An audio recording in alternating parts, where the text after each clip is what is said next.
رحم الله من قرأ الفاتحة.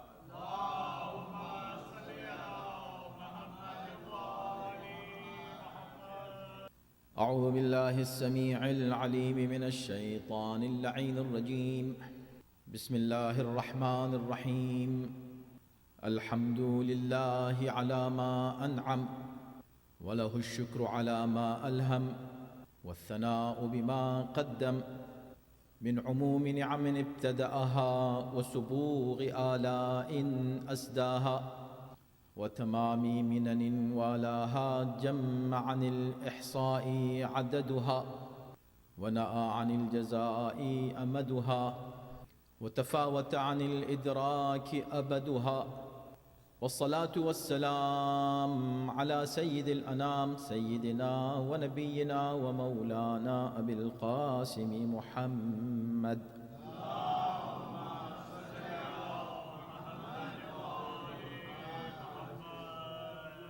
وآله الطيبين الطاهرين المعصومين، واللعنة الدائمة على أعدائهم أجمعين من الآن إلى يوم الدين. أما بعد، فقد قال الله في كتابه الكريم: بسم الله الرحمن الرحيم. لئن شكرتم لأزيدنكم. صلوات.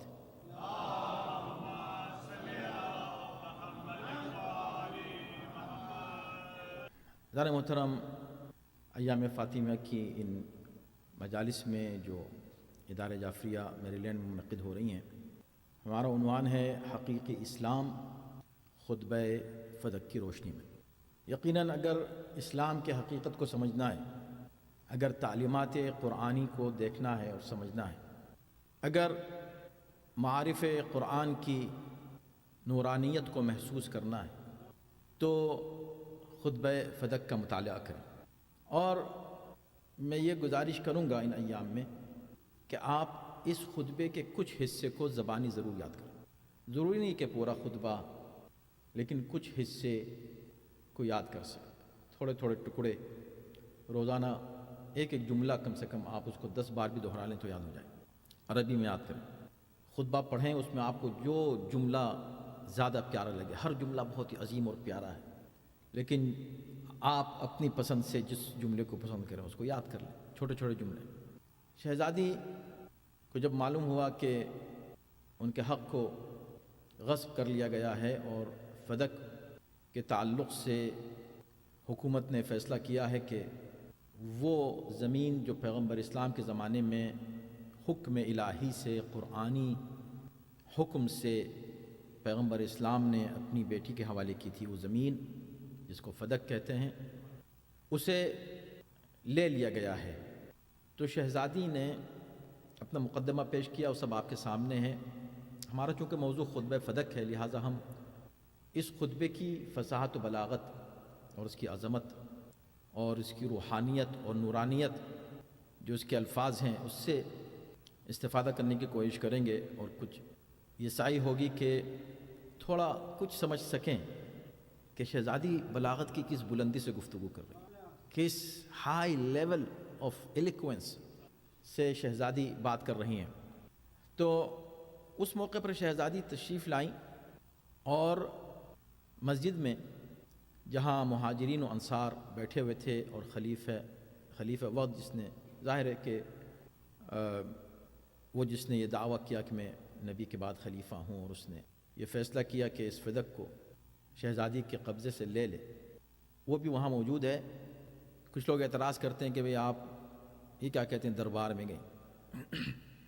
ہاں، دربار اس لیے کہتے ہیں کہ انداز سارا وہی تھا جو دربار والوں کا ہوتا ہے، اور جو کچھ ہوا، جو کچھ گزرا، واقعاً ایسا ہی لگتا ہے کہ دربار ہی میں گئے. دربار تھا، بظاہر مسجد تھی لیکن اصل میں وہ دربار تھا. اور جب پہنچی ہیں، بڑی شان سے پہنچی ہیں. آنے کے بعد وہاں آپ نے اس سے پہلے کہ خطبہ پیش کریں، لوگوں کو پتہ چلا کہ نبی کی بیٹی آ رہی ہے، تو مجمع پر رقت طاری ہوئی. شہزادی نے گفتگو شروع کی، اور جس طرح خطبے کو شروع کیا ہے شہزادی نے، میں بس بغیر کسی تمہید کے آ جاتا ہوں، اس لیے کہ بہت کچھ ہے خطبے میں. اسی میں خطبے میں اتنی باتیں ہیں کہ ہم اپنی باتیں نہ کریں تو بہتر ہے.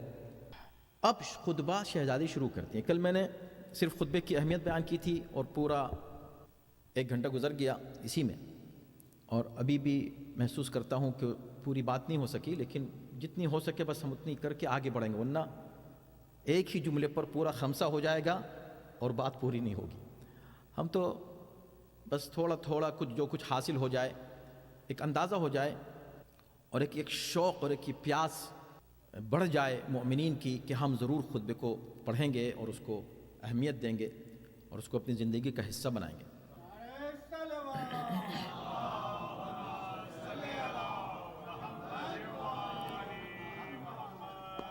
خطبہ شروع کرتی ہیں. کل جہاں بات ختم ہوئی تھی وہیں سے میں آگے بڑھاتا ہوں گفتگو کو، اور اسی طرح یہ تقریریں ہوں گی، جہاں پر بات تمام ہوگی وہیں سے اگلے دن ہم بات شروع کریں گے. شہزادی نے خطبہ شروع کیا الحمد سے، الحمدللہ سے، اور یہ خود اپنی جگہ ایک کمال ہے، یہ خود اعجاز ہے کہ شہزادی آئی ہیں انتہائی اذیت اور تکلیف میں، آئی ہیں مظلوم بن کر، آئی ہیں ایک ایسی کیفیت میں کہ کوئی صورت ایسی نہیں ہو سکتی کہ شہزادی باہر نکلیں، لیکن نکلنا پڑا ہے شہزادی کو. آئی ہیں باہر اور دل دکھا ہوا ہے، مظلومہ ہیں، اپنی مظلومیت کا اظہار کرنا چاہ رہی ہیں، اور بات شروع کرتی ہیں الحمدللہ، الحمدللہ سے، حمد الہی سے، کیونکہ خطبہ ہے. اور میں نے عرض کیا جہاں بات تمام ہوئی تھی کہ خطبے اس خاندان میں انہوں نے دنیا کو سلیقہ سکھایا کہ خطبہ شروع کیسے کیا جائے. اس خاندان سے یہ طریقہ اور سلیقہ ملا ہے کہ کس طرح خطبے شروع کیے جاتے ہیں. الحمد سے شروع کیا، اور یہی وہ لفظ ہے جو قرآن نے استعمال کیا، اور قرآن بھی الحمد ہی سے شروع ہوتا ہے. اور دیکھیں کمال یہ ہے کہ اگر ہم ایک ہی لفظ پر چلے جائیں تو کتنی تشریحات ہو سکتی ہیں کہ حمد یہ کہہ سکتے ہیں کہ احمدہ، میں اس کی حمد کرتی ہوں، نہیں، الحمدللہ بالکل جو قرآن کا اسٹائل ہے، حمد ہے اللہ کے لیے، یعنی ورب یوز نہیں کیا کہ آئی پریز اللہ. پریز از ڈیو ٹو اللہ، جس طرح قرآن میں ہے. کیوں؟ کیا فرق ہے دونوں میں؟ ایک ہے ناؤن، ایک ہے ورب، ایک ہے اسم، ایک ہے فعل. اگر فعل کے ذریعے سے خدا کی حمد کی جائے تو ہم کہیں گے میں اللہ کی حمد کرتا ہوں، نہیں، اللہ کی حمد ہے. کیا فرق ہے دونوں میں؟ اگر ہم فعل کا استعمال کریں، یہ قرآن کا کمال ہے نا کہ قرآن نے جو انداز استعمال کیا، اگر ہم فعل استعمال کریں تو حمد الہی زمانے سے مخصوص ہو جائے گی. اللہ کی تعریف ہے کب؟ جب میں نے کی، یا میں نے پاس میں کی، یا میں ابھی کر رہا ہوں، یا مستقبل میں کروں گا. محدود ہو گئی زمانے سے یہ حمد، یہ تعریف اللہ کی. لیکن نہیں، لفظ استعمال کیا اسم الحمدللہ، جس میں زمانہ نہیں پایا جاتا. ہمیشہ سے خدا کی حمد ہے، ہمیشہ خدا کی حمد رہے گی.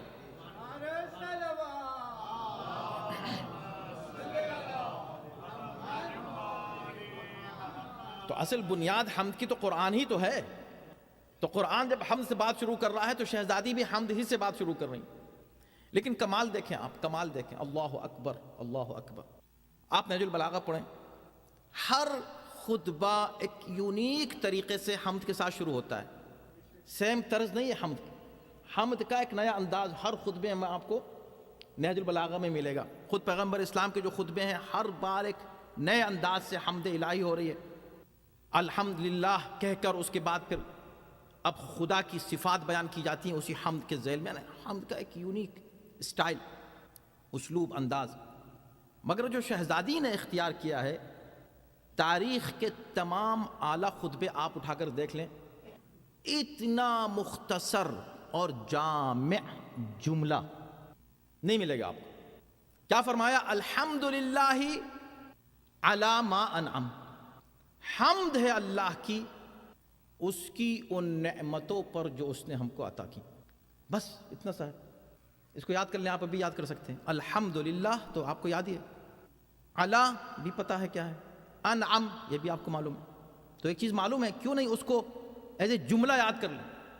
الحمدللہ علی ما انعم. حمد ہے اس پروردگار کی جس نے ہم پر نعمتیں نازل فرمائی۔ یہ کہہ دیا نا، چھوٹا سا جملہ ہے، 2 لفظ ہیں اس میں، لیکن چونکہ آپ ایک اور چیز دیکھیں گے اس خطبے میں کہ شہزادی کے جتنے بھی جملے ہیں یا تو قرآن سے ملا لیں تو ہر جملے کی تشریح آپ کو قرآن سے ملے گی، یا خود قرآنی آیات شہزادی نے استعمال کی، 2 باتیں۔ اب دیکھیں سٹائل، ایک جملے میں شہزادی نے کتنی بڑی بات کہہ دی، بظاہر سمپل سی بات ہے، ہاں اللہ کی حمد ہے ان نعمتوں پر جو اس نے نازل کی، نہیں، بہت بڑی بات کہی، آغاز ہی میں، شروع ہی میں، سٹارٹ ہی میں، لوگ سن رہے ہیں، غور سے سن رہے ہیں، توجہ سے سن رہے ہیں، شہزادی آ کر بیان کر رہی ہیں، خطبہ دے رہی ہیں، اس خطبے کا آغاز کر رہی ہیں، حمد اللہ کی، الحمدللہ علی ما انعم۔ کیا مطلب؟ اس جملے میں شہزادی نے تمام علوم کائنات کو سمیٹ دیا۔ کتنی بڑی بات میں کہہ رہا ہوں اس منبر سے، کیا یہ ایگزیجریشن ہے؟ اچھا چلیں سن لیں، اس جملے میں پورے علوم کائنات کو کیسے سمیٹا؟ اس طرح سمیٹا کہ تمام علوم کائنات کو اللہ نے سمیٹ دیا ہے آسمانی کتابوں میں، آسمانی کتابوں کے تمام علوم سمٹ آئے ہیں قرآن مجید میں، قرآن مجید کے تمام مفاہیم اور مطالب سمٹ کر آ گئے ہیں سورہ حمد میں۔ تو سورہ حمد تمام علوم کائنات کا خلاصہ ہے، اور شہزادی کا یہ جملہ سورہ حمد کا خلاصہ ہے۔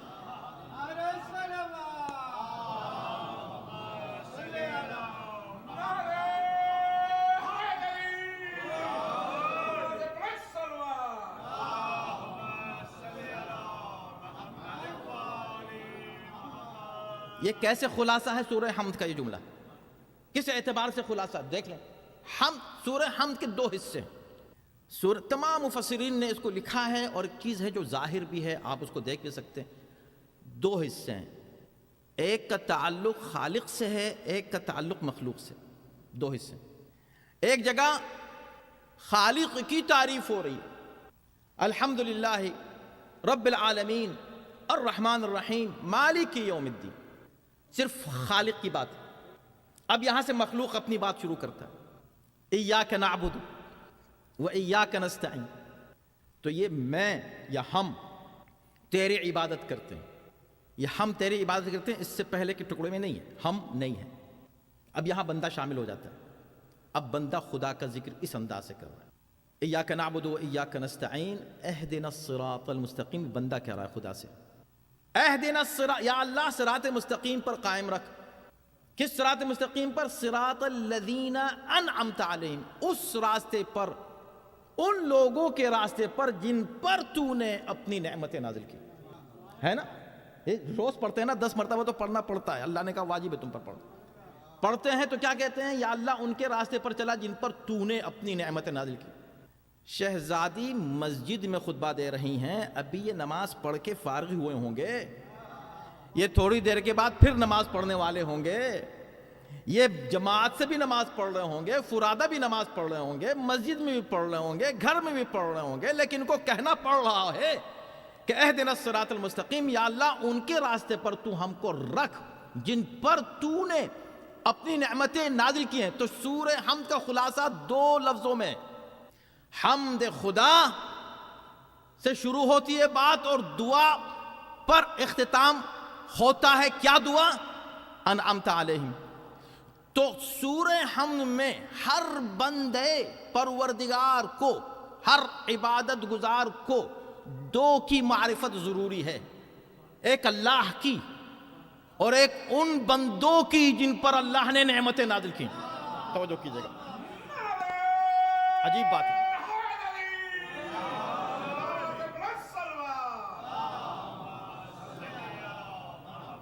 اس کے بغیر آپ کی عبادت کا کوئی مفہوم نہیں رہے گا۔ اس سورہ حمد کا خلاصہ کیا ہے کہ خدا کو پہچانو اور ان کو پہچانو جن پر خدا نے نعمتیں نازل کی ہیں، تب تمہیں صراط مستقیم ملے گا، ورنہ تم صراط مستقیم سے دور ہو جاؤ گے۔ تو شہزادی نے کیا فرمایا؟ کہا سنو، تم پڑھتے ہو نا نماز، یہ سورہ حمد پڑھتے ہو نا، تم خدا کی حمد کرتے ہو نا، اس سے دعا کرتے ہو نا، تو سنو، الحمدللہ حمد ہے اس پروردگار کی جس نے ہم پر نعمتیں نازل کی، یعنی تعارف کرا دیا کہ ہم ہیں وہ انعمت علیہم. ہمیں پہچانو. آج جو میں کھڑی ہوئی تمہارے سامنے، کسی کی مجال ہو تو کہے کہ بھئی آپ پہ تھوڑی نعمتیں اللہ نے نازل کی ہیں. آپ بتائیے آپ کون ہیں؟ کوئی نہیں کہہ سکتا. ہاں الحمدللہ علی ما انعم، خلاصہ کر دیا سورہ حمد کا. یعنی ہماری معرفت ہی اصل میں حقیقی عبادت پروردگار ہے.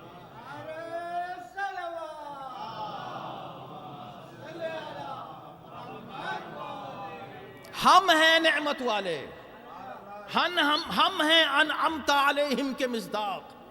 میں جو آج بول رہی ہوں میں ہوں انعمت علیہم کی مصداق.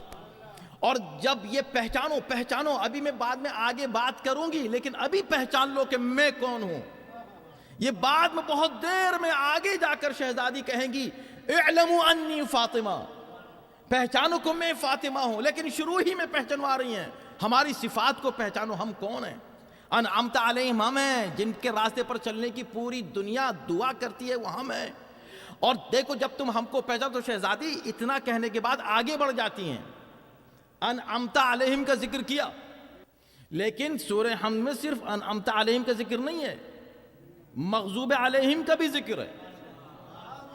مگر شہزادی مغضوب علیہم کا ذکر نہیں کرتی، صرف انعم، نعمت والوں کا ذکر، جن پر اللہ کی نعمت ہوئی ان کا ذکر ہو رہا ہے، اور خدا کا ذکر ہو رہا ہے. بس دو کا ذکر، خدا کا ذکر، جن پر نعمت ہوئی ان کا ذکر. شہزادی مغضوب علیہم کو بھی کچھ کہہ دیجئے. کہا نہیں، یہاں نہیں، یہاں تو اتنا کافی ہے کہ یہ انعمت علیہم کو پہچان لیں. اور جس دن یہ انعمت علیہم کو پہچان لیں گے اسی دن وہ مغضوب علیہم کو بھی سمجھ لیں گے کون ہے. اس لیے کہ مغضوب علیہم ہے ہی وہ جو انعمت علیہم کے مقابلے پر آ جائے.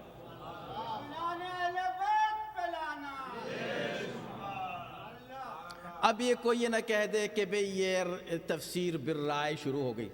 ہائے عقل سے کام لو. قرآن بے وقوفوں سے تو بات ہی نہیں کرتا. قرآن نے ہر جگہ صاحبان فکر کو خطاب کیا ہے، اولو الالباب کو خطاب کیا ہے، عقلاء کو خطاب کیا ہے. قرآن نے غور کرو. یہ بات جو میں آپ کی خدمت میں عرض کر رہا ہوں کہ بھئی شہزادی نے کیا کہا، ہمیں پہچان لو. مغضوب علیہم سمجھ میں آ جائیں گے، اور شہزادی ہی وہ ہیں کہ جن کے ذریعے سے مغضوب علیہم سمجھ میں آتا ہے کہ کون ہے. یہ میرے جملے نہیں ہیں، یہ میری تشریح و تفسیر نہیں ہے، یہ پیغمبر نے فرمایا ہے. پیغمبر اسلام ارشاد فرماتے ہیں فاطمۃ بضعۃ منی من اغضبها اغضبنی. فاطمہ میرا ٹکڑا ہے، جو فاطمہ کو غضبناک کرے اس نے مجھے غضبناک کیا، اور جس نے رسول کو غضبناک کیا اس نے خدا کو غضبناک کیا. جب خدا کو غضبناک کیا تو جس پر خدا کا غضب ہے اسی کو تو مغضوب علیہم کہتے ہیں. توجہ ہے نا. تو شہزادی جس انداز سے گفتگو کو شروع کرتی ہیں وہ ایک عجیب. البتہ یہاں دیکھیں چونکہ علمی مسئلہ ہے نا، اب یہ سب باتیں ریکارڈ میں ہیں، پوری دنیا اس کو سن رہی ہے، سنے گی. کوئی کہہ سکتا ہے کہ بھئی انعم جو ہے وہ ماضی کا صیغہ ہے، اور واحد کا صیغہ ہے، اور مذکر کا صیغہ ہے، اللہ کی طرف اشارہ ہے، اور غائب کا صیغہ ہے. انعم یعنی تمام تعریف ہے اس پروردگار کی جس نے نعمتیں نازل کی. اس میں لفظ ہم پر نہیں ہے، علینا نہیں ہے. الحمدللہ الذی انعم علینا کا لفظ نہیں ہے کہ ہم پر نعمت نازل کی. اس خدا کا شکر جس نے نعمتیں نازل کی. تو یہاں پر بھی اس کی وضاحت ہو سکتی ہے، لیکن مزید بات بہت آسانی سے بچوں کی بھی سمجھ میں آ جائے گی جب ہم دوسرا جملہ پڑھیں گے. حالانکہ یہاں پر بھی اس کی وضاحت ہو سکتی ہے. دوسرا جملہ کیا ہے؟ وَلَهُ الشُّكْرُ عَلَى مَا أَلْهَمَ. اور اس کا شکر ہے اس بات پر کہ اس نے الہام فرمایا. شکر ہے اس بات پر کہ اس نے الہام فرمایا. تو جناب یہاں پر بھی علینا نہیں ہے، ہم پر الہام فرمایا کا لفظ نہیں ہے. اگر علم و عقل ہے اور بلاغت کے اصول و ضوابط سے کوئی واقف ہے اور باریکیوں کو سمجھتا ہے تو یہاں اس کا جواب موجود ہے. شکر کس کو کہتے ہیں؟ حمد و شکر میں کیا فرق ہے؟ حمد تو جنرل ہے، اور مخصوص ہے اللہ سے. شکر بھی اللہ ہی کے لیے یہاں پر، وَلَهُ الشکر، اس کا شکر ہے. لیکن دیکھیں حمد جنرلی کی جا سکتی ہے کسی بھی بات کے اوپر، کسی بھی ایک نعمت کو آپ دیکھیں اس کی حمد کی جا سکتی ہے، اور ہے اس کی، چونکہ حمد ہے اس کی ہے، وہ قابل تعریف ہے. شکر خدا کا کوئی بھی انسان ہر نعمت کا نہیں کرتا، صرف اس نعمت کا شکر ادا کیا جاتا ہے جو آپ کو ملے. اگر آپ کہیں سے گزر رہے ہیں اور آپ نے بہت شاندار خوبصورت مکان دیکھا کسی کا بھی، تو کیا آپ کہیں گے اللہ تیرا شکر ہے کیا عمدہ مکان ہے؟ ہاں، اگر آپ کے بھائی کا مکان ہے تو کہیں گے،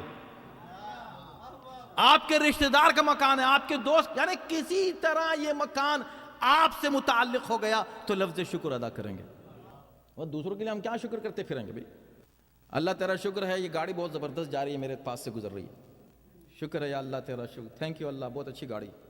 شکر کا موقع و محل ہوتا ہے، اور اسی وقت کیا جاتا ہے شکر جب وہ نعمت شاکر کو مل رہی ہو. اب شہزادی کا حمد کے بعد لفظ شکر ادا کرنا اور کوئی پروناؤن اپنی جانب یوز نہ کرنا، اس بات کی دلیل ہے کہ شہزادی بتانا چاہ رہی ہیں کہ وہاں انعم بھی ہمارے لیے ہے، الحم بھی ہمارے لیے ہے. صلاۃ بھیجے محمد و آل محمد.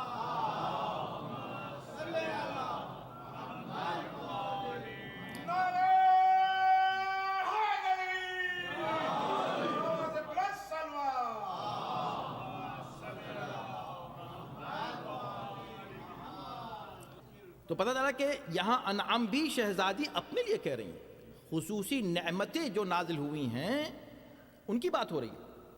اگر آپ جنرل سینس میں لیں تو بھی میں کہہ رہا ہوں کہ اس پر پورا عشرہ ہو سکتا ہے نعمت کے اوپر، لیکن میں آگے مجھ کو پڑھنا ہے. نعمت، مفاہیم نعمت، قرآن کیا بات کر رہا نعمت کی، اور اصل میں کس نعمت کی بات ہو رہی ہے؟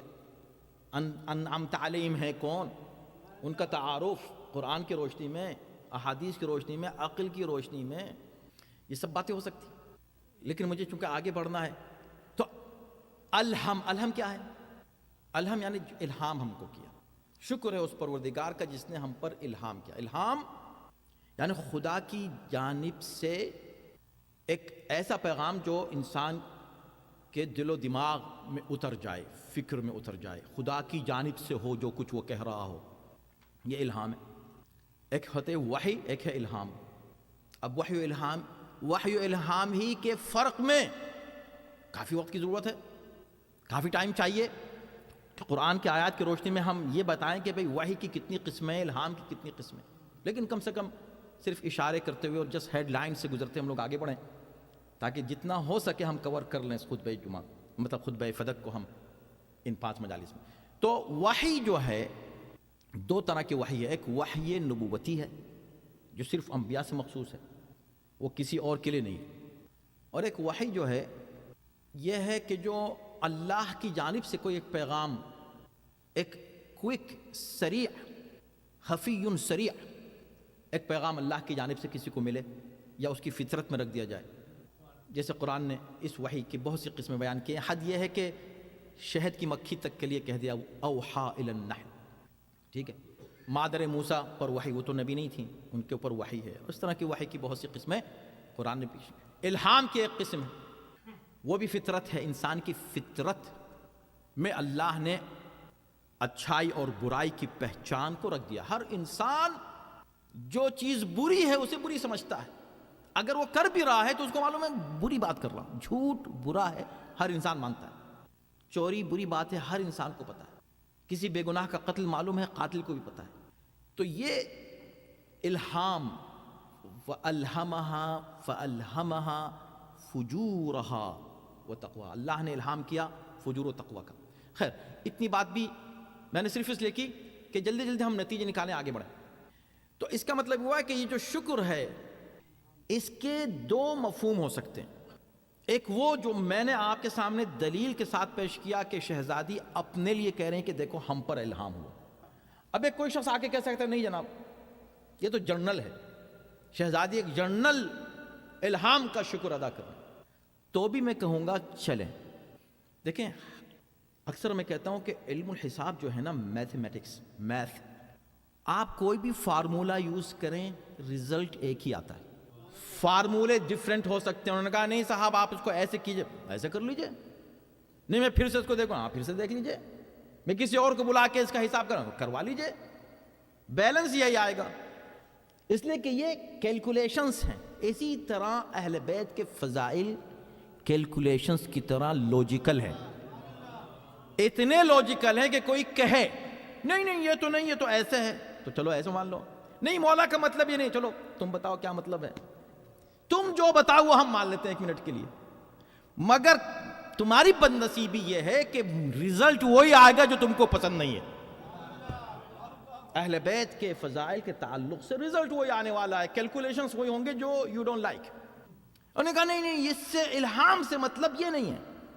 پھر کون ہے جنرل الہام؟ تو الہام کیا ہے بتاؤ قرآن میں؟ الہمہا فجورہا و تقواہا.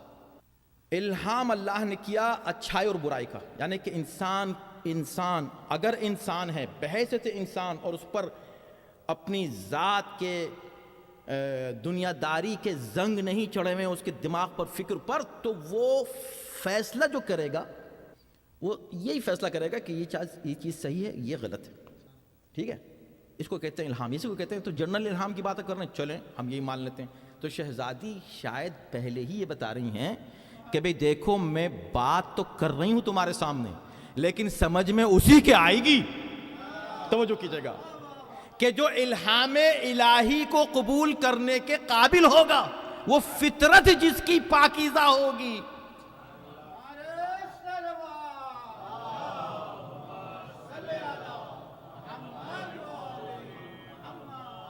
تو چلیں جنرل بات دیکھیں. شکر کے ساتھ الہام کا جوڑ یہ بتاتا ہے کہ اگر جنرل بھی ہے تو کسی نہ کسی طرح کنیکشن بولنے والے سے ہونا چاہیے, ورنہ لفظ شکر استعمال نہیں ہوتا. تھینک یو آپ نہیں کہتے کسی اور کے مسئلے میں. آپ کا کیا تعلق, کسی اور کی بات ہو رہی ہے آپ یہاں تھینک یو کس بات کر رہے ہیں؟ جب تک کسی نہ کسی طرح کوئی ریلیشن شپ آپ سے نہ ہو. تو اگر آپ یہ کہہ رہے ہیں کہ نہیں نہیں جناب معصومہ اپنے لیے نہیں کہہ رہی ہیں, پھر ان کے لیے کہہ رہی ہیں جو معرفت رکھتے ہیں اچھائی اور برائی کی, جو اس خطبے کو سن کے یہ کہہ دیں کہ حق پہ کون ہے باطل پہ کون ہے.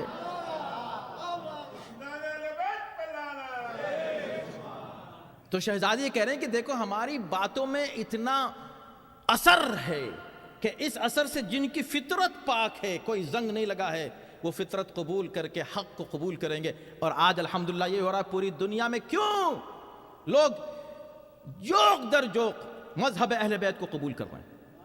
جس زمانے میں شہزادی نے یہ خطبہ پڑھا تھا گنتی کے چند لوگ تھے شہزادی کی حمایت کرنے والے.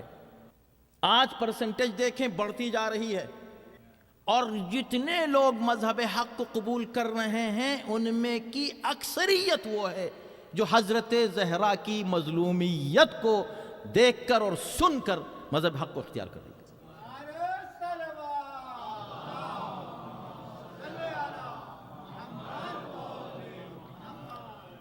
دیکھیں یہی دو لفظ ہیں, آپ یقین جانے اس پر بہت کچھ بات کر سکتا ہوں میں, اور ایسی بات کہ جو ریلیٹڈ ہو ریلیونٹ ہو, ایسے نہیں کہ بس ادھر ادھر جا رہے ہیں, نہیں, مگر مجھے آگے بڑھنا. تو اب پتہ چلا کہ حمد کس بات پر؟ علی ما انعم وَلَهُ الشُّكْرُ عَلَى مَا الْحَام. تو ابتدا ہی میں بتا دیا ہم ہیں نعمت والے, اور الہام کی بات بھی شروع میں بتا دیا. خطبہ بعد میں آئے گا, اب شروع ہوگا خطبہ, ابھی تو اسٹارٹ ہے نا, دوسرا جملہ ہے یہ. اس لیے ہے کہ تاکہ تم سمجھ لو اب جو کچھ میں کہوں گی وہ الہام الہی سے بات ہوگی, اپنی طرف سے میں کچھ نہیں کہوں گی. صلوات بھیجے محمد و آل محمد.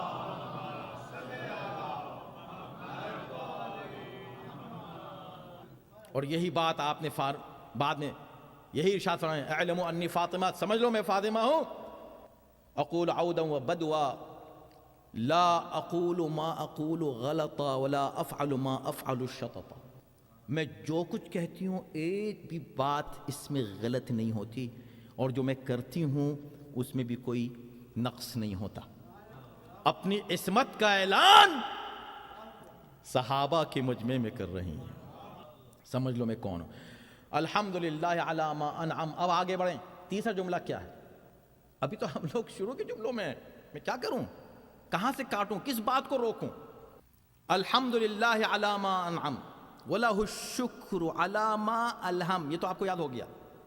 وَالثَّنَاءُ بِمَا قَدَّمْ مِنْ عُمُومِ نِعَمٍ ابْتَدَأَهَا، اور والثناء بما قدم، اور ثنا ہے، پھر بھی ثنا بھی اللہ ہی کی تعریف کے مفہوم میں. ابھی ہمارے اردو کی کمی ہے کہ ہمارے پاس الفاظ نہیں ہیں، یا انگلش میں الفاظ نہیں ہے، کسی دنیا کی زبان میں وہ الفاظ نہیں ہیں کہ جو ہم ایگزیکٹ ٹرانسلیشن کر سکیں عربی الفاظ کا. عربی بہت ہی وسیع زبان ہے. تو حمد، شکر، ثنا، 3 لفظ استعمال کیے. اب میں اگر اس کی تشریحات میں چلے جاؤں تو جو تھوڑا سا وقت رہ گیا ہے وہ ختم ہو جائے گا، لیکن بہت ہی اختصار کے ساتھ. ثنا تعریف کا نام ہے. ایک اور لفظ آتا ہے اس مدح، ٹھیک ہے، حمد، مدح، ثنا، شکر، یہ سارے الفاظ ہیں، سب میں تھوڑا تھوڑا فرق ہے. لیکن یہاں ثنا جو ہے، ثنا یعنی تعریف، پریز. اب ہمارے پاس تو وہی ہے نا جو ہم نے حمد کے لیے استعمال کیے. شکر یہ ہے کہ چلیں ایک تھوڑا سا ٹرانسلیشن ہو گیا دوسرا. ثنا بھی تعریف ہے. ثنا اللہ کی جانب نسبت دے کر شہزادی جو بات کہہ رہی ہیں وہ پھر نعمت کا ذکر ہو رہا ہے. والثناء، مگر کس انداز سے؟ اب دیکھیں اس میں، اس خطبے میں نہ صرف اپنے فضائل بیان کیے ہیں، اخلاقی تعلیمات کتنی اخلاقی، یا ہمارے لیے کہ ہمارے دروس کیا ہیں. تعریف کرو ہمیشہ خدا کی. تو حمد آپ اپنے فکر میں بھی سوچ سکتے ہیں، ثنا کو آپ کو زبان سے ادا کرنا ہے، یہ ثنا ہے. ثنا کرتے رہو، اللہ کی ثنا کرتے رہو، اللہ کی تعریف کرتے رہو زبان سے. اب بتائیں میرے سامنے کتنے راستے ہیں، تو میں آپ کو ہیڈ لائنز صرف دے کے آگے بڑھ رہا ہوں تاکہ آپ خود اس کو ریلیٹ کر لیں. صرف ایک حمد جو ہے، حمد، اس کی کتنی اہمیت ہے. جتنی نعمتیں اللہ کی ملتی ہیں اس پر حمد کرنا، اللہ کی ثنا کرنا کتنا لازم اور ضروری ہے. کہ جو آپ کو ایک تحفہ ملا ہے شہزادی سے، وہ تحفہ جو شہزادی کو رسول اللہ کو اللہ سے ملا، تسبیح ہے حضرت زہرا سلام اللہ علیہ.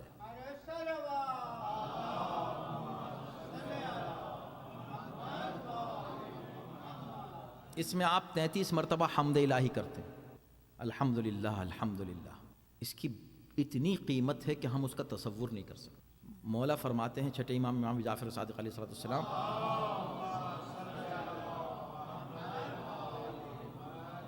کہ ایک تسبیح میری نظر میں 1000 نافلہ نماز سے بہتر ہے. اتنی قیمتی ہے یہ تسبیح.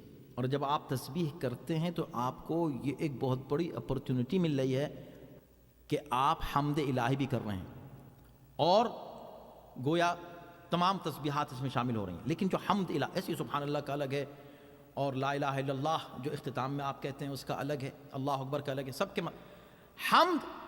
تو جب آپ کہیں تسبیح پڑھیں تو اس میں 2 منٹ لگتے ہیں میکزیمم، یا تو 1.5 منٹ اگر آپ صحیح طریقے سے کہیں، یا 2 منٹ. 2 منٹ میں بہت اچھے طریقے سے آپ کہہ لیں گے آرام سے، الحمدللہ الحمدللہ الحمدللہ الحمدللہ.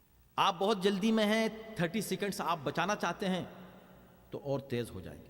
لیکن اس کے بعد اگر آپ 10 سیکنڈ بھی اور بچائیں گے نا تو آپ کو اندازہ نہیں آپ کو کتنا نقصان ہو گیا. اور یہ 10 سیکنڈ جو آپ نے بچائے، جس میں آپ پتہ نہیں کیا کہہ رہے ہیں، وہ الفاظ بھی بدل رہے ہیں، اتنی جلدی آپ پڑھ رہے ہیں چونکہ عادت ہو گئی ہے، آپ کو اندازہ نہیں کہ آپ کا کتنا نقصان ہو رہا ہے 10 سیکنڈز بچانے میں. چلیں آپ بچا لیں 10 سیکنڈز، لیکن یہ بتا دیں بعد میں 10 سیکنڈز آپ کہاں لگانے والے ہیں. اس 10 سیکنڈ کا آپ کیا کرنے والے ہیں پتہ چل جائے. 10 سیکنڈز آپ گھڑی لگ کے کسی دن دیکھ لیجئے، سٹاپ واچ سے دیکھیں کہ آپ جب سکون سے پڑھیں تو اس میں کتنے سیکنڈز لگتے ہیں، اور جب آپ بہت تیزی سے جیسے عادت ہو گئی اس طرح پڑھیں تو کتنے سیکنڈز لگتے ہیں. دونوں دیکھ لیجئے کتنے سیکنڈز آپ بچا رہے ہیں مگر نقصان کتنا بڑا ہو رہا ہے. تو اس کو یاد رکھیے، حمد الہی کریں، سلیقے سے کریں، ٹھیک سے کریں. اور یہ جو تسبیح ہے حضرت زہرا سلام اللہ علیہا ہے، اس کو کبھی ترک نہ کریں، کچھ ہو جائے. چاہے اگر آپ اس وقت نہیں کر سکیں تو بعد میں اس کی قضا ضرور کر لیں. صلوات بر محمد علیہ محمد.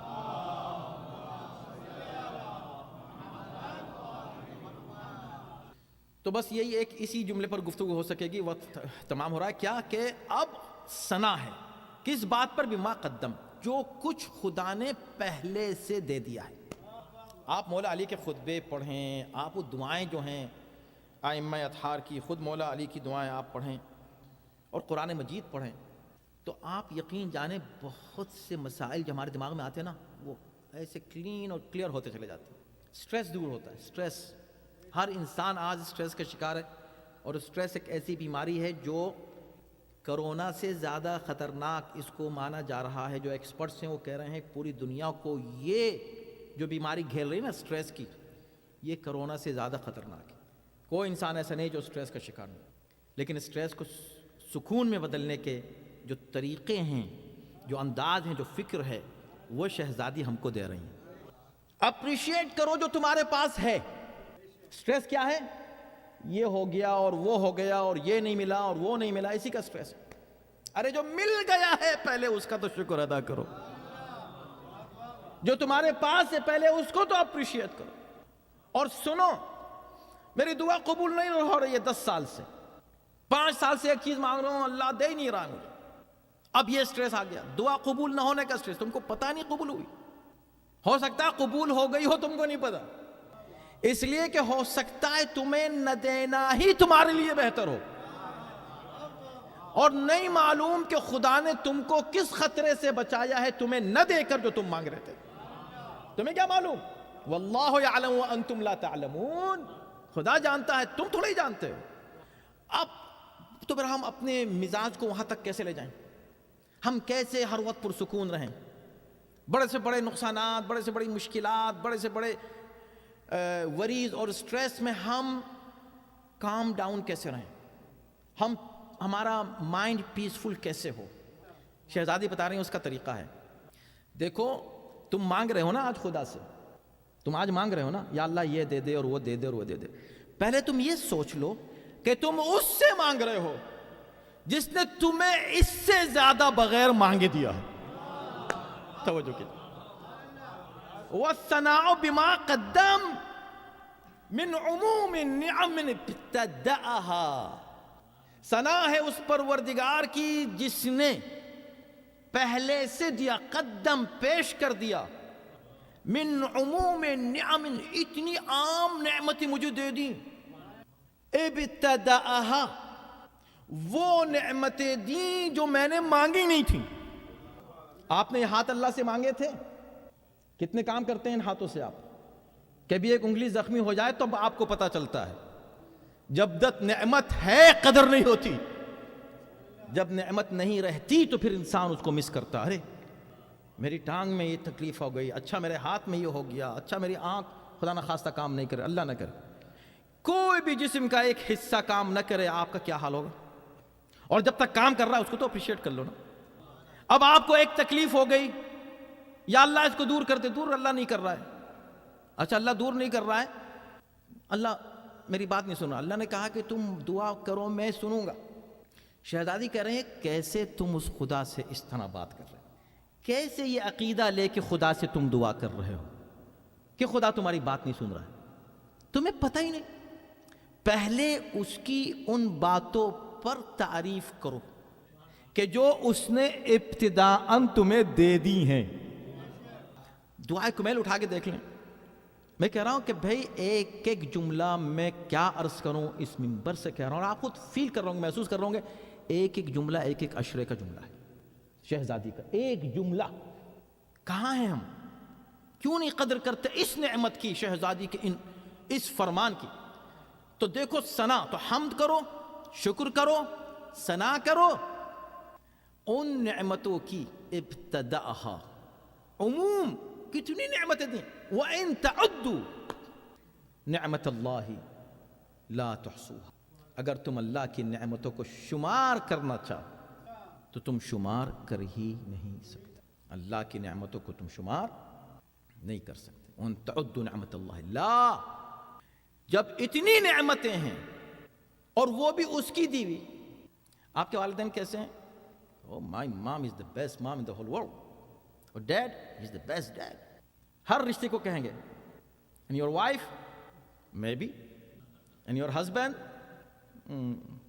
اب خاموش ہو گئے. تو ٹھیک ہے، جتنے رشتے ہیں آپ کے، یہ کیوں یہاں کیوں خاموش ہو گئے؟ وہاں کیوں فخر سے کہہ رہے ہیں؟ اس لیے کہ یہ رشتہ مانگنے سے ملا. توجہ، وہ بغیر مانگے ملا. تو جو خدا نے تم سے پوچھے بغیر دیا اس پر تم فخر کر رہے ہو. اسی طرح خدا کی ہر دی ہوئی چیز پر شکر کرتے رہو گے تو خدا تمہیں اور دیتا رہے گا. توجہ،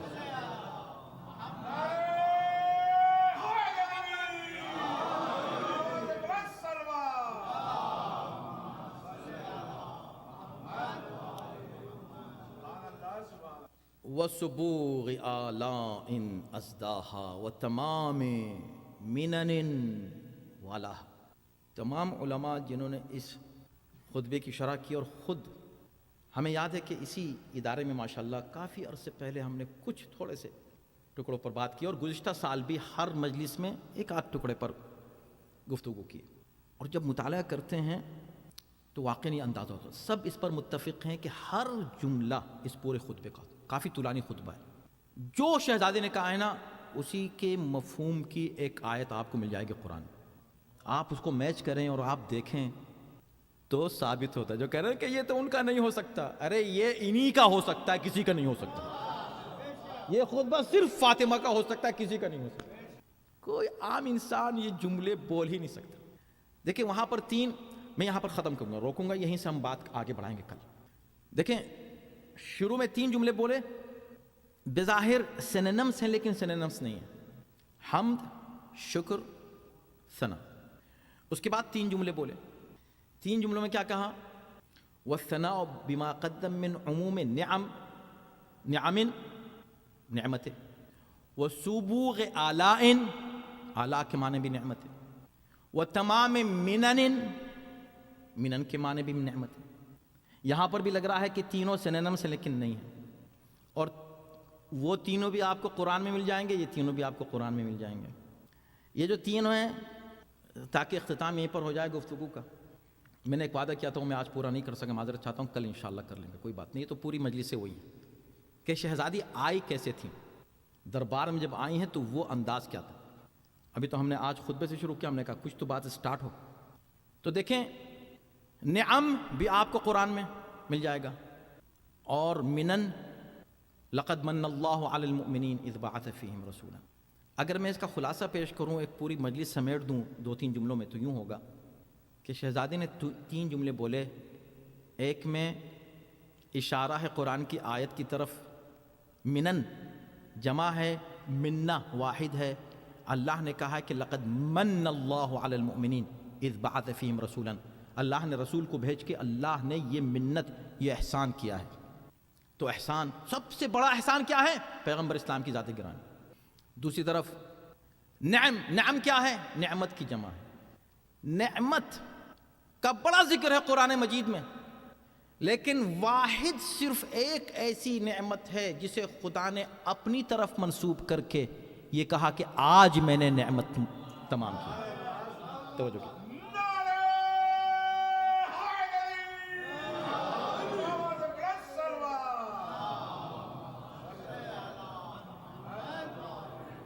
چلیں آپ دکھا دیں کسی اور نعمت کو خدا نے تمام کہا. ایک ہی نعمت کو کہا کہ آج میں نے یہ نعمت تمام کر دی، اور وہ نعمت ولایت امیر المؤمنین.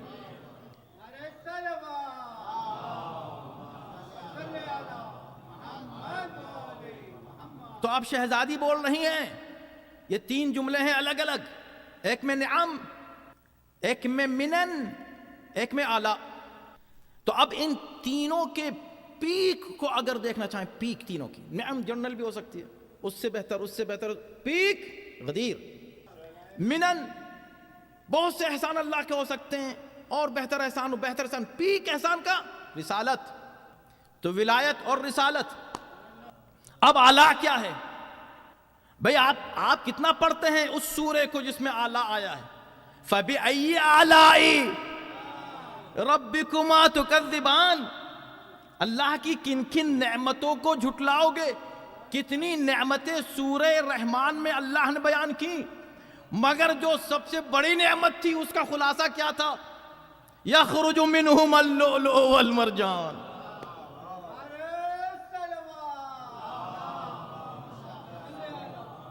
فبأي آلاء ربكما تكذبان مرج البحرين يلتقيان بينهما برزخ لا يبغيان، ہے نا؟ تو پنجتن کا ذکر آ گیا پیک پر. تو جنرل بھی ہے اور خصوصی. یہ نعمتیں ہیں جن کا ذکر شہزادی کر رہی ہیں، اور خصوصی انداز سے ہمیں ذہنی، فکری، عقلی اعتبار سے بھی آمادہ کر رہی ہیں حقائق قبول کرنے کے لیے ہر انسان کو. یعنی دعوت فکر ہے. اگر یہ خطبہ، میں نے عرض کیا تھا کہ اتنی بڑی شخصیت ہیں، اتنے مرجع ہیں، اتنے بڑے فلسفی ہیں، وہ یہ کہہ رہے ہیں کہ یہ نصاب میں شامل ہونا چاہیے، اسکولوں کے نہیں، ریگولر اسکولوں کے نہیں، یونیورسٹیز کے نصاب میں. اس کو سمجھنے کے لیے علم چاہیے، حوزہائے علمیہ کے نصاب شامل ہونا چاہیے. تو ہم کیوں نہیں اس خطبے پر ڈسکس کریں؟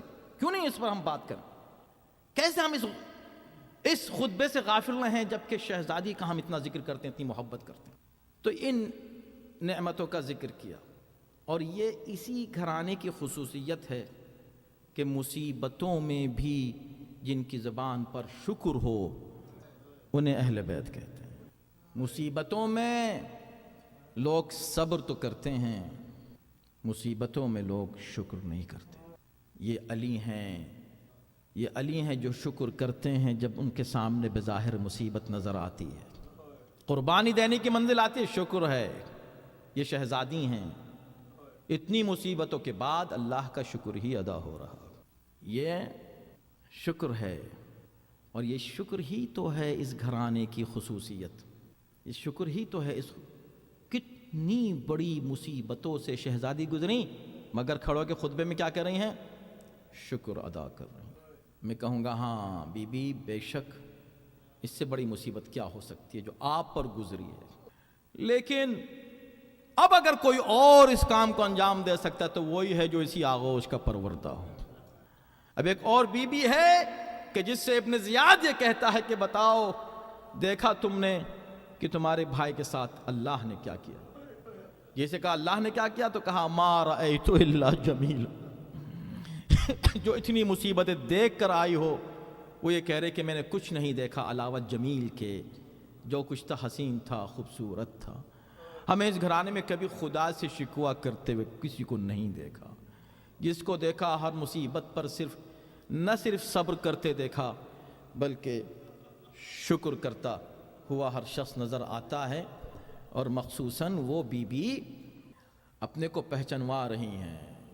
اعلموا انی فاطمہ، پہچان لو میں فاطمہ ہوں. اللہ اکبر، کتنی معنویت ہے اس جملے میں. یعنی بتانا چاہتی ہیں ظالموں، تم نے میرے ساتھ جو کچھ کیا تم نے معلوم ہے کس کے ساتھ کیا؟ میں فاطمہ ہوں. فاطمہ کون ہے؟ جس گھر پر آگ اور لکڑی لے کر لوگ جمع ہو رہے ہیں، یہ کس کا گھر ہے؟ یہ فاطمہ کا گھر ہے. یہ وہی گھر ہے جس پر پیغمبر اسلام کھڑے ہو کے آواز دے رہے ہیں السلام علیکم یا اہل بیت النبوہ ومعدن الرسالہ. نماز سے پہلے بھی سلام کر رہے ہیں، نماز کے بعد بھی سلام کر رہے ہیں. اتنی عظمت ہے اس گھر کی، اس در کی. اللہ اکبر کہ پیغمبر بھی جب داخل ہوتے ہیں، اللہ کا نبی تو داخل ہوتا ہے اجازت لے کر، داخل ہوتا ہے سلام کرتا ہے. پیغمبر اسلام ہے، آخری لمحات ہیں، دنیا کو بتانا چاہتے ہیں کہ میری اس بیٹی کے گھر کی کیا اہمیت ہے. دروازہ کوئی کھٹکھٹاتا ہے آ کر، شہزادی کہتی ہیں بابا آرام کر رہے ہیں، چلا جاتا ہے. پھر آ کے دروازہ کھٹکھٹاتا ہے، پھر شہزادی کہتی ہے میرے بابا آرام کر رہے ہیں، پھر چلا جاتا ہے. جب تیسری بار دروازہ کھٹکھٹایا تو اشک گرتے ہیں آنکھوں سے. پیغمبر اسلام کے رخسار پر پیغمبر نے آنکھ کھولی، اپنی بیٹی کو دیکھا. میری بیٹی رو کیوں رہی ہو؟ ابھی تمہارے بابا زندہ. بابا کوئی شخص بار بار آ رہا ہے. میں کہتی ہوں میرے بابا آرام کر رہے، مانتا نہیں ہے. رو کے فرمایا بیٹی آنے دو، آنے دو. اس لیے کہ صرف تمہارا گھر ہے جہاں یہ آنے والا اجازت مانگ رہا ہے. یہ ملک الموت ہے. گھبرا گئیں. بابا ملک الموت کہاں؟ بیٹی ہم تم سے رخصت ہو رہے ہیں. رونے لگیں. ایک مرتبہ کسی نے پوچھا بی بی ہمیں پتا چلا کہ آپ بابا سے بات کرتے کرتے رو رہی تھی اور روتے روتے ایک مرتبہ پھر مسکرانے بھی لگی. کیا باتیں ہو رہی تھی؟ کہا میرے بابا نے کہا فاطمہ میں تمہیں چھوڑ کے جا رہا ہوں. تو میں رونے لگی. پھر فرمایا فاطمہ مگر تم سب سے پہلے مجھ سے ملاقات کرو گی. تو میں خوش ہو گئی، میں سب سے پہلے اپنے بابا سے ملاقات کرنے والی. لیکن یہ کسی کو اندازہ نہیں تھا، امت سوچ بھی نہیں سکتی تھی کہ ملاقات تو کریں گی بی بی، کیسے کریں گی یہ بی بی سب سے پہلے ملاقات. اللہ اکبر. میں اس کو اکثر پڑھا کرتا ہوں، کئی بار اس کو دہراتا ہوں. کسی نے آیت اللہ سیستانی سے پوچھا کہ آقا یہ بتائیے بہت سے لوگ شکوک و شبہات میں مبتلا ہیں کہ یہ ظلم فاطمہ پر ہوئے کہ نہیں ہوئے. تو ایک عجیب بات انہوں نے کہی. انہوں نے فرمایا اچھا یہ لوگ پوچھتے ہیں کہ ہاں پوچھتے ہیں. کہا جب پوچھتے ہیں تو یہ بڑی فطری بات ہے. جب کسی جوان کا انتقال ہوتا ہے تو لوگ گھر والوں سے ضرور پوچھتے ہیں کیوں انتقال ہوا، کیسے انتقال ہوا. اگر تم یہ کہتے ہو کچھ نہیں ہوا تو ذرا پوچھو گھر والوں سے پھر 18 سال میں یہ بی بی اس دنیا سے رخصت کیسے ہو گئی. اور یہ فرماتے اس کے بعد اگر تمہیں کسی سے معلوم نہ ہو تو گھر والوں سے پوچھنا، تمہیں حسن بتائیں گے جن کی نگاہوں کے سامنے ہوا جو حسن کبھی نہیں بھولے. حسین تمہیں بتائیں گے، وہ ننھی بچیاں جو معصوم بچیاں اپنی ماں کو زمین پہ گرتا ہوا دیکھ رہی تھی وہ تمہیں بتائیں گی. اور تمہیں کہیں اگر نہ پتا چلے تو علی سے پوچھ لینا، علی کی وہ چیخ بتائے گی، وہ اشجع عرب، وہ فاتح بدر و حنین جب فاطمہ کو غسل دیتے ہوئے چیخ کر روتا ہے، گریا کرتا ہے، وہ تمہیں بتائے گا کہ فاطمہ اس دنیا سے کس مظلومیت کے ساتھ گئی ہیں. اللہ اکبر. بس عزادارو کیا مظلومیت ہے شہزادی کی؟ بس 2 جملے اور آپ کی زحمت، 2 فقرے اور آپ کی زحمت تمام. اللہ اکبر. جب یہ کہا جاتا کہ شہزادی اس دنیا سے رخصت ہوئیں تو دروازے کی بات آتی ہے. بہت آسانی سے ہم کہہ کے گزر جاتے ہیں دروازہ گرایا گیا، لیکن بس میں کیسے پڑھوں مجھے نہیں معلوم. صرف دروازہ نہیں گرایا گیا، جس میں اطہر یہ پاک اور پاکیزہ وجود کس طرح زخمی کیا گیا کہ سینے پہ بھی زخم تھا. یہ دروازے کی جو میخ کیل ہے سینے میں در آئی، بازو بھی زخمی تھا. جب دروازے کو روکنے کی کوشش کی تو ظالم نے تازیانہ مارا. پھر کبھی اس ہاتھ سے کوئی کام نہ کر سکی زہرا. پہلو زخمی تھا، خدا جانے کہ یہ ٹوٹی ہوئی پسلیوں سے کیسے جی رہی تھی زہرا. اتنی زخمی تھی یہ زہرا. اس لیے علی سے رہا نہ گیا. علی چیخ مار مار کے رو رہے تھے. بڑی بڑی مصیبتوں میں صبر کرنے والے علی چیخ چیخ کے رو رہے ہیں. میں ہاتھوں کو جوڑ کے عرض کروں مولا اس جسم نازنین پر اتنے زخم یقیناً کون دیکھ سکتا تھا؟ آپ کیسے دیکھ سکتے تھے؟ کیسے ممکن تھا کہ آپ برداشت کرتے؟ مگر مولا ایک چھوٹی سی بچی اور ہے، اس کے بھی زخم ہیں اور اتنے زخم ہیں کہ جب غسل دینے والی آتی ہے تو تڑپ کے کہتی ہے ارے کیا یہ بچی بیمار تھی؟ کہا نہیں بیمار نہیں تھی. کہا میں تو جسم کے ہر حصے پر زخم دیکھ رہی ہوں. پشت تازیانوں سے زخمی ہے، سینہ ناقے پر لٹا کر رسیوں سے باندھنے کے بعد زخمی ہوا، رخسار زخمی ہے، کان زخمی ہے. ارے اتنے زخموں کے ساتھ تو کہا بی بی یہ زخم تھے، مظلوم تھی بی بی، تماچے کھاتی تھی، کبھی عباس کو آواز دیتی تھی، کبھی بابا کو پکارتی تھی. وَسَيَعْلَمُ الَّذِينَ ظَلَمُوا أَيَّ مُنْقَلِبٍ يَنْقَلِبُونَ. پروردگار اس عمل صالح کو قبول اس سے بہتر انداز ذکر اہل بیت سننے سنانے کی توفیق کرامت فرما. اور آفت و بلا سے محفوظ، جہاں جہاں اہل بیت کے چاہنے والے ماننے والے آباد ہیں ان کو امن امان اور سکون کرامت خداوندہ ہمارے علم و معرفت میں اضافہ، حضرت زہرا کے غلاموں میں اور کنیزوں میں ہمارا شمار فرما۔ ان ایام اعزا کی ان مجالس کے انعقاد میں جن حضرات نے جس طرح بے حصہ، کچھ مومنین بیمار ہیں جناب معصومہ کے ساتھ، پوری دنیا میں جو ظلم کا سلسلہ جاری ہے، خود امام زمانہ کے ظہور میں تعجیل ان کے عنوان انصار میں داخل